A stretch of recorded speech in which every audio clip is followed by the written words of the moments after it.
On a identifié dans le cadre de l'étude pêche propre qui a été lancée par la coopération maritime qu'il y avait deux gisements principaux d'engins de pêche. Sur les filets en polyamide, on a pu les recycler par exemple pour l'industrie automobile, pour des tableaux de bord, ou bien alors pour des lunettes solaires, puisque ça a été retransformé en granules et réinjecté dans un matériau pour faire un nouveau produit. Le 10 février 2020 a été adoptée la loi économie circulaire et anti-gaspillage, dont l'un des articles demande à ce qu'il soit mis une démarche de responsabilité élargie du producteur relative aux engins de pêche.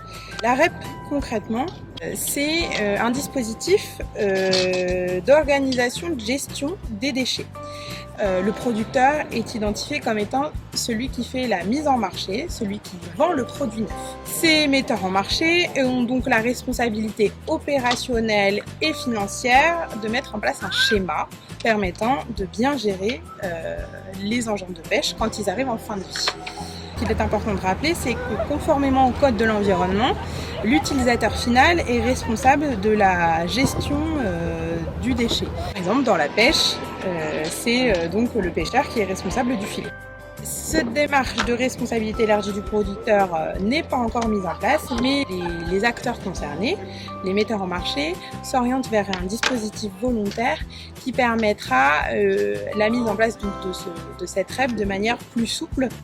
Pour qu'un tel dispositif soit créé, il faut maintenir une mobilisation de tous les acteurs, que sont les fabricants, les pêcheurs, les ports et les recycleurs, afin de proposer un système pérenne et fonctionnel.